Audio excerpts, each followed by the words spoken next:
All right. Doing Bandai Namco. They don't even have their own stream link, so I have to go off the main E3 channel, which just had a lot of cringe shit with like Ninja and Code Miko or something. That 3D virtual girl that's realistic looking. I have the audio muted because I really don't care about these people discussing shit.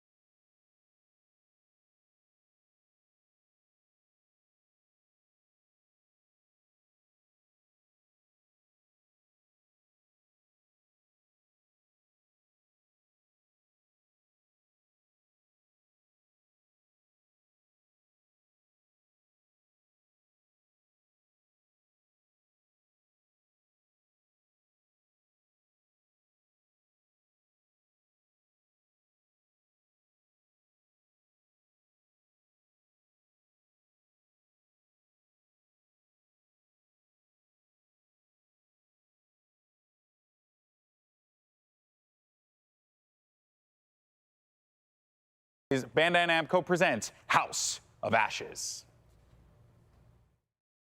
All right, here we go.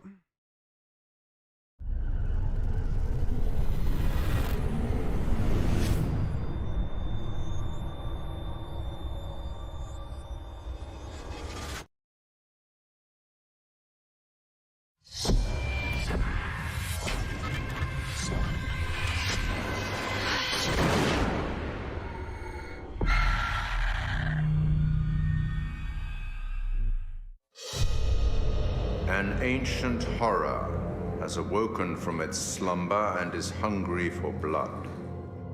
Shall we see how many have fallen into shadow? Satellite sweeps of the war zone have uncovered what appears to be an underground storage facility. But I strongly suspect it's where chemical weapons are hidden, so we need to move fast. Ready to go dark. To descend into the unknown alone is extremely brave. Man out, hold fire. Or extremely foolish. We're gonna psy out this shit. Brothers in arms, or will it be a case of each man for himself? Down, get down! They're up on the ridge! Return fire! You teeter on the edge of an abyss. Your survival depends on the choices you make. They will be as a compass, guiding you through the unknown. Where on God's green earth have we landed? What nightmare have these luckless souls fallen into? You keep lookout. Lookout? Lookout for what? One by one, their lights will be snuffed out. Unless you can find the means to save them. Trapped beneath the earth. Swallowed. We have to move, let's go. By the void. So, a horror game. Will you find the path to salvation? Or be lost in the darkness? Forever. All right, so this is House of Ashes.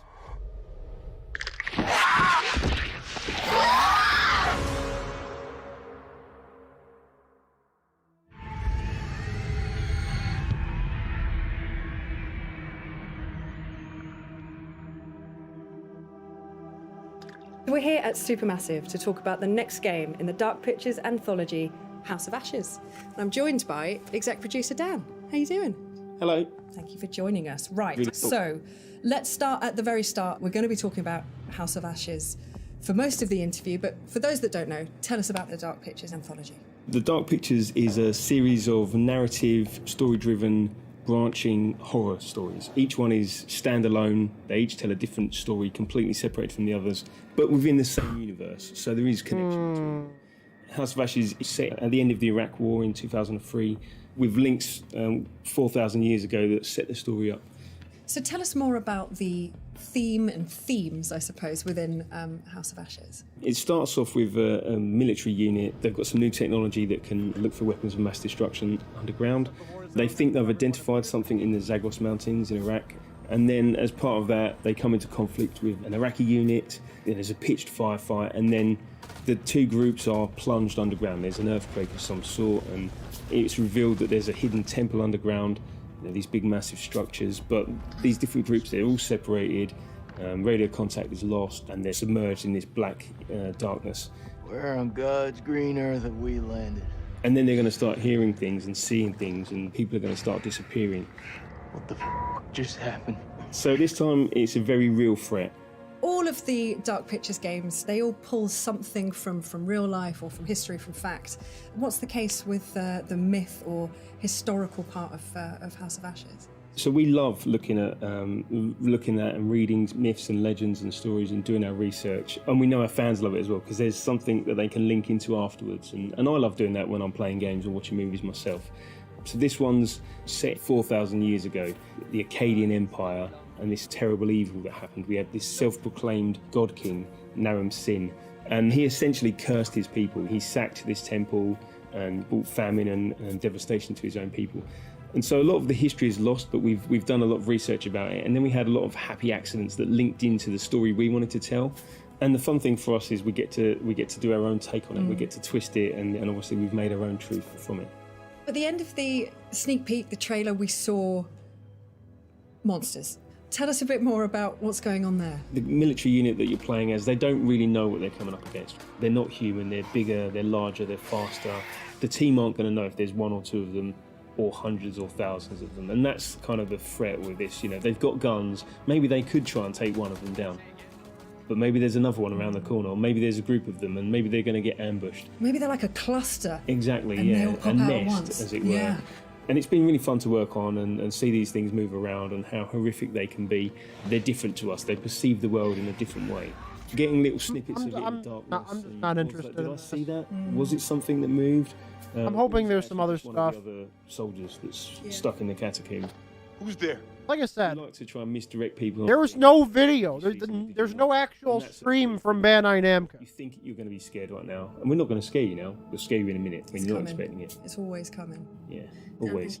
So should we expect a huge amount of peril in the game? Definitely. We love to do it. You know, it's fun for us to work on. As horrific as it is, and we know that our fans love it as well. So yeah, there's at least 60 unique deaths, and there's a whole ton of variation on that as well. So Merwin and some of the others, you're going to see different things happening to them depending on how you play it out. You know, getting ripped and shredded and torn, and because there's a firefight, there's going to be bullets flying as well, and all kinds of stuff. And it's not just the deaths; it's the gore that goes along with it, and you know, lots of blood. Wicked. It sounds absolutely terrifying. I'm in. Not gonna lie, man. It's pretty bad.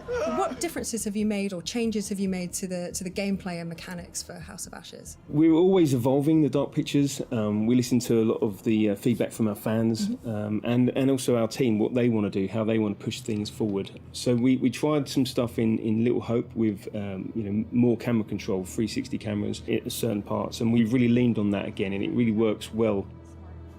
In House of Ashes, lots of the game is set underground, and so these sort of corridors, which are really tight and oppressive. Creepy. Yeah, indeed. So we've had to learn, because you take away the fixed cameras, and that takes away some opportunities for horror. But we've had to learn new tricks to scare people and, you know, ramp up the tension and you know, the chance for jump scares, which we know some people love. We've also got a new torch mechanic, so you know, it's military themed. So these guys are going to be walking around with weapons, with torches mounted on them. We love the lighting that we do, the sort of really inky black darkness that we have, and sort of the contrast to the areas. And so you're going to need to lean on that torch to allow you to see where you're going, what the threat is, and that kind of stuff. We've also done things like added difficulty settings to this game. So in Little Hope we added you know, QTE warning icons as an example, and we've got some really good positive feedback about that, but also some people want to turn that off. We want to allow you to play the game in your way. So with our accessibility settings and difficulty settings, if you want to have a more casual experience, you can change those settings. Still, most Journalists will be very happy about dead, that. But you know, that's Spoilers, what happens, yeah, indeed. but that's what we come here for. That's Yeah. okay, we can deal with it. So I've got to ask, what was it like working with Ashley? So Ashley was fantastic. She researched Rachel. She understood her when she came on the set, which is so refreshing. She knew her inside out. And Rachel is a flawed character, so she brought that through so fantastically. The rest of the cast were fantastic as well. When we were looking for Joey, Salim helped me. You didn't tell me this because... You'd flip your shit. We want you to connect to these characters and understand them as humans. We want them to seem real because they're real to us. You know, we spend a long time designing them, and I don't mind if you hate any one individual character because you don't like everyone in real life. But maybe you'll like them when you see the journey they go on. Maybe you'll like them once they're dead and you feel bad about it. And you feel bad about it, definitely. Yeah. But also we want you to save them. We want you to try and save them. You know, we know that some people want to get everyone killed straight away, and that's fine. That's their playthrough, cool. That's what they want to do. But, you know, can you get everyone out alive and save as many as you can? There's a lot of replayability there. Indeed, Goes on forever. I like that. So, last question. Favourite scene? Favourite scene? So, Salim, our Iraqi soldier, and Jason Kolchak, one of the Marines that's there. There's a way that can play out and a sort of contest between them, and you can make it go in a number of different ways. The enemy of my enemy is my friend. It's really emotional. Seeing them film it, I was lucky enough to be there, and then seeing that come through in game, I think we've got something there. I think that's gold. And then, of course, I love scaring people, so I love the jump scares. I love the moments of tension that we bring. We can't hold you in that moment, so we've got some fantastic jokes in there as well to allow you to relax for a moment before we scare you again. To take your mind off the imminent threat. I like that. Dan, thank you so much. This has been really cool to talk about, and I'm sure, you know, I'm excited and terrified in equal part, and everyone else is just excited, I'm sure of it. And it's been a real pleasure to speak to you, and I can't really. wait to get it into people's hands. Not really interested. Sorry.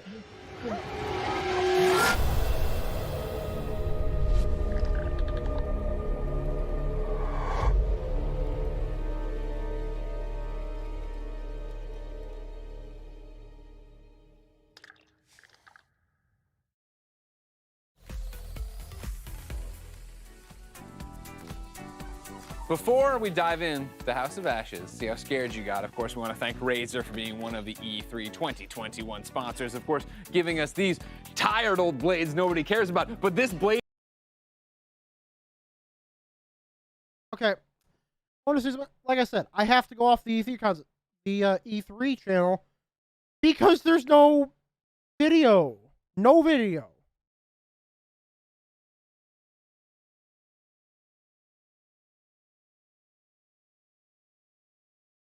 Is there some other Bandai Namco stuff? Anything?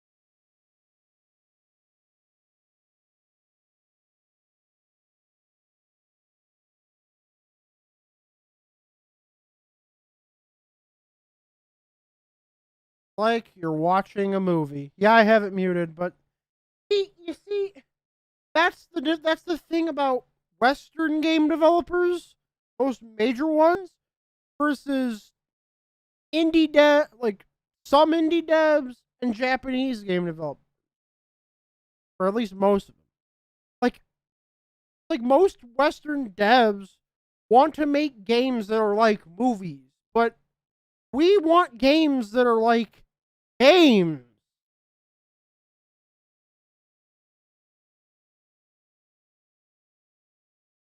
Like, it's no wonder.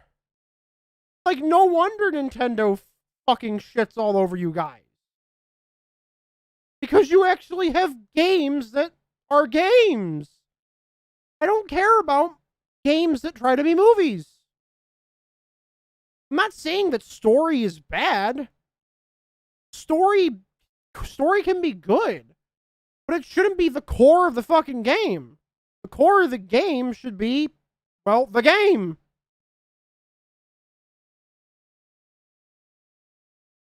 What am I doing here? I don't care about you. I don't care about any of this.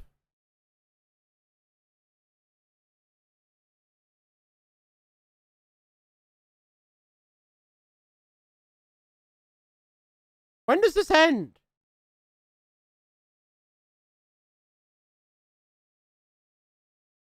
They're still talking about this game. Was this supposed to be an event or just something a part of E3? What is with this? Why are these so poorly advertised?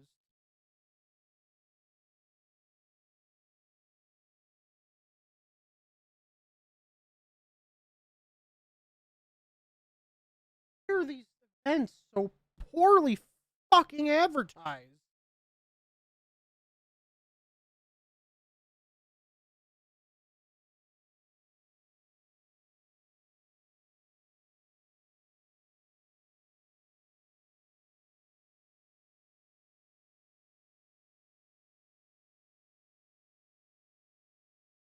Is this literally it?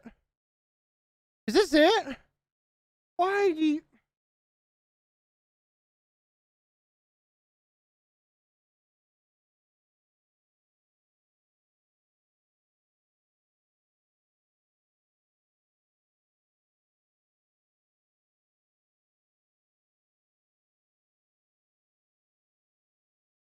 Wow. I'm just reading this now. Okay, I'm probably going to delete this because nothing happened. All they did was reveal one game.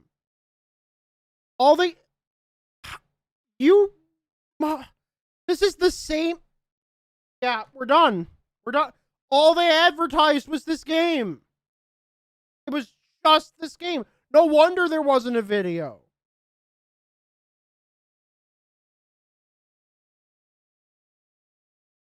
Shut up.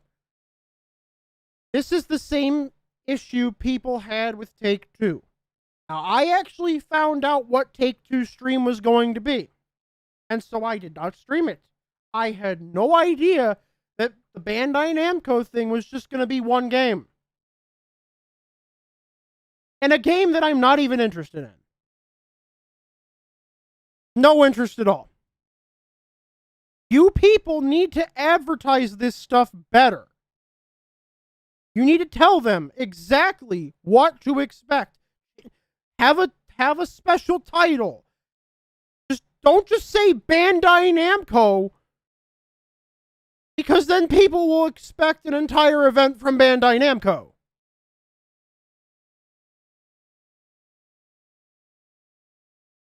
Okay, I probably won't delete this, but all it is just House of Ashes. See, I did not know that. Why are these events so poorly advertised? It's not acceptable.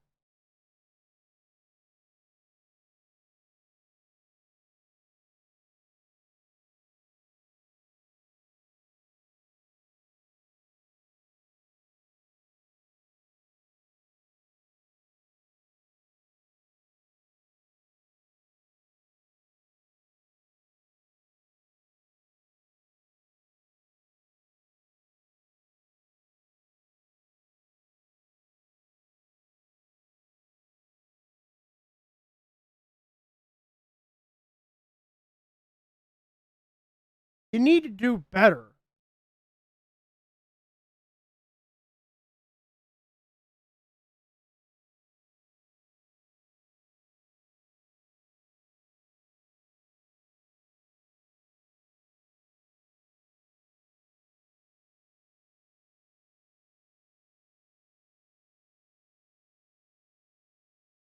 Okay.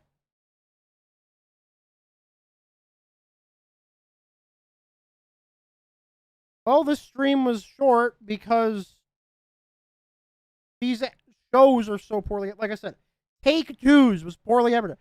People were going into the Take-Two stream expecting Take-Two games because none of them saw the announcement beforehand that it was going to be some panel.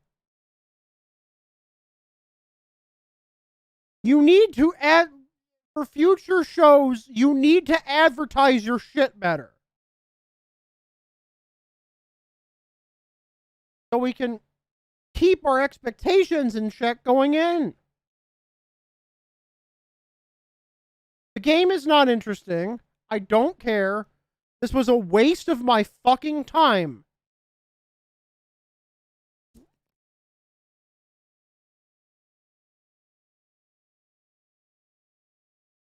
Anyway, what I think I might do then is, how about I play some Monster Hunter Rise later on? Maybe.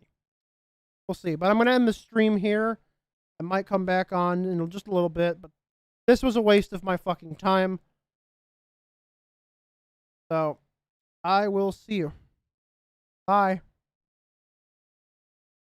Oh, and Nintendo won E3. They shit on everyone else. It's just that is Nintendo the only one who cares? Probably. Well, that's it for me. See ya. Bye.